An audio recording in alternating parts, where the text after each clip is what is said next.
We can learn from those in the past who tried to exploit us, and we will use the exploitation to our advantage as a community and thrive.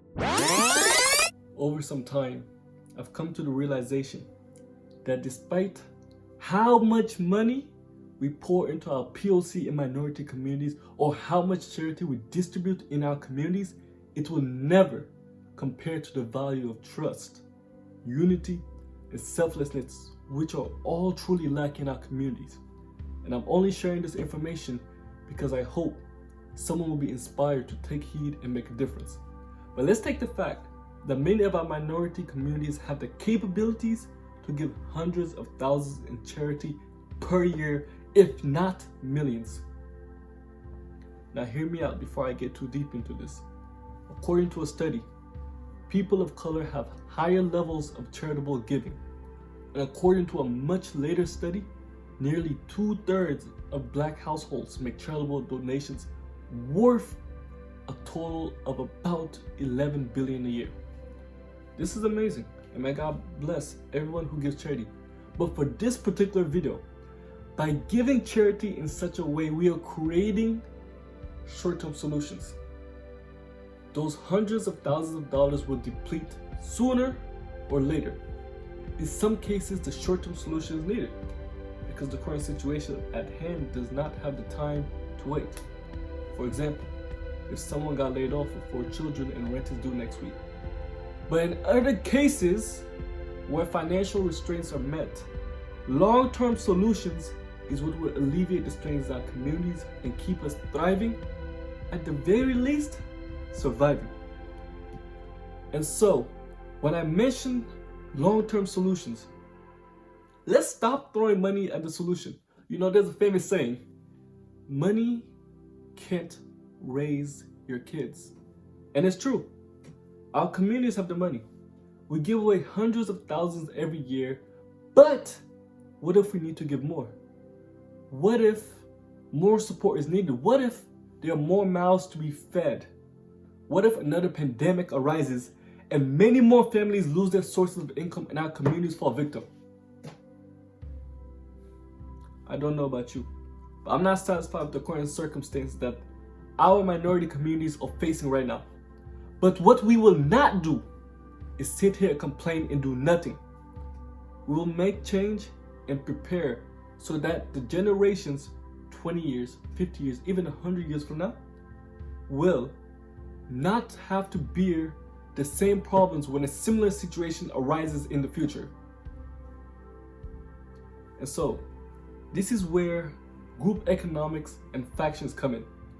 And so what is group economics? It can be defined as a group of people who have a common economic interest that they agree to actively pursue in order to create a sustainable and secure economy for themselves. Now, if you read the Constitution and Federalist Paper number 10 written by James Madison, we'll find these exact principles in the founding of this very nation.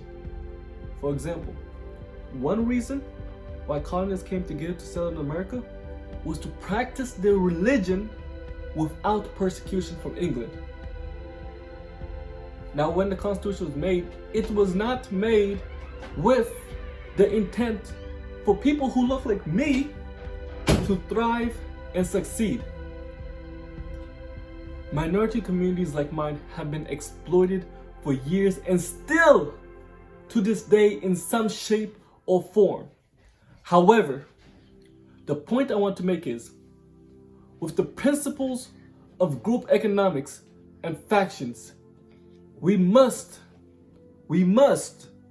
implement those in our communities to thrive, even if it comes from the hands of those who did not want us to thrive.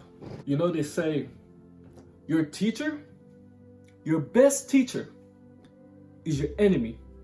I'm gonna say that one more time. Your best teacher is your enemy. And I'm gonna explain. You see, in order for your enemy to defeat you, they must study you. They have to study your every movement, your habits, your preferences, your dislikes, everything. They need to study it and recognize in order just so that they can beat you. And I mean, The devil is our greatest enemy, and he watches everything we do, even if we're just breathing. Even if we're just breathing, just so they can beat us and deviate us from the right path. And to clear the air, I'm not comparing anyone to the devil. The concept that I want us to learn from this is we can learn from those in the past who tried to exploit us, and we will use the exploitation to our advantage as a community and thrive. Now, this can be pursued by communities as they go about this through either a new business, an investment fund, or a real estate investment, whatever it may be.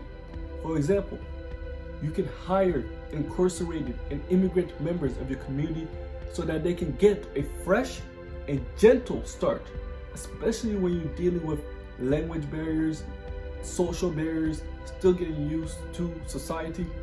Or even if you can get 1,000 individuals of your community to come together, and each of them to bring $1,000 each that they originally intended to donate, it would accumulate to $1 million.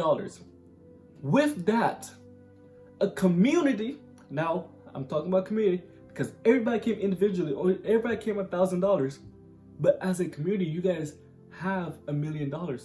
This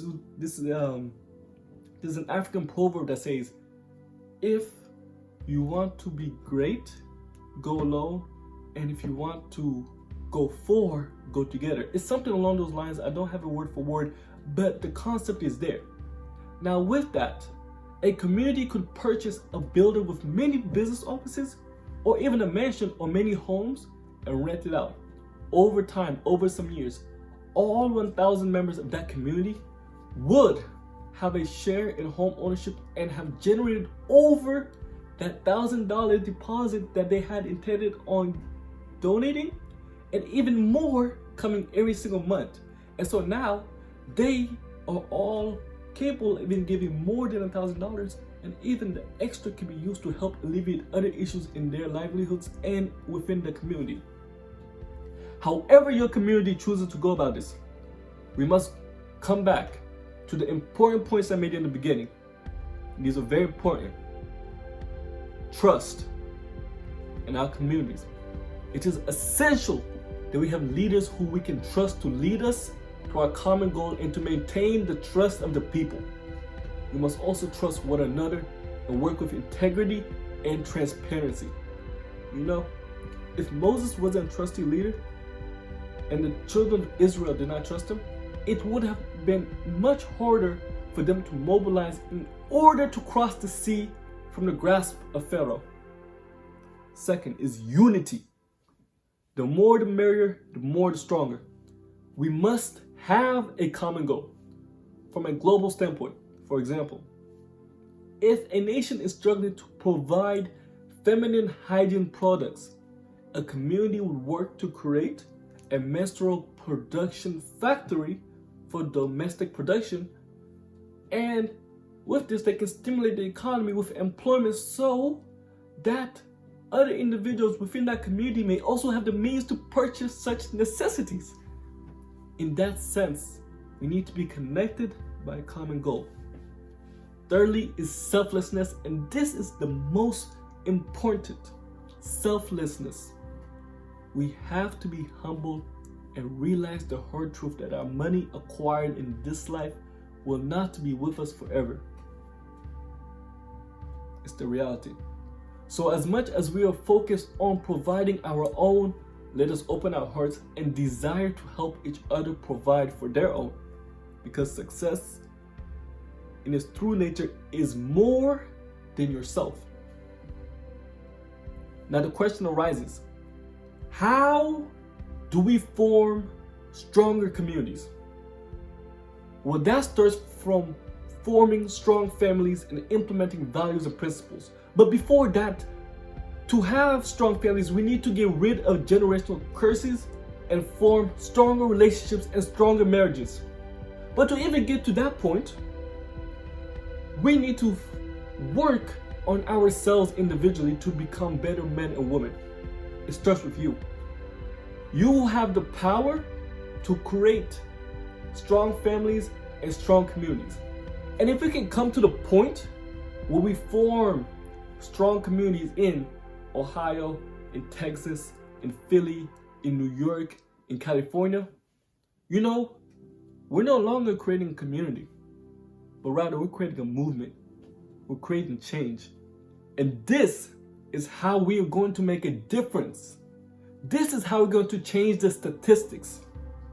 And this is coming from a young man of black complexion, West African roots, and Islamic faith, living in the land of the free, where racism, ethnocentrism, and Islamophobia are all prevalent. These are examples of enemies that have threatened our ability to unite and thrive. However, we will rise as long as we defeat the enemies within ourselves and within our communities. You know, your enemy is not the one knocking at your door, but the biggest enemy are the ones who are already inside the home. So why is it important that I share this? Because I don't know if I will live to see tomorrow, but I know that once I press upload, with the information that I'm sharing, I would have contributed to a brighter future, whether I am alive or not. And so this video, in a sense, is a prime example of a long-term solution. Thank you very much.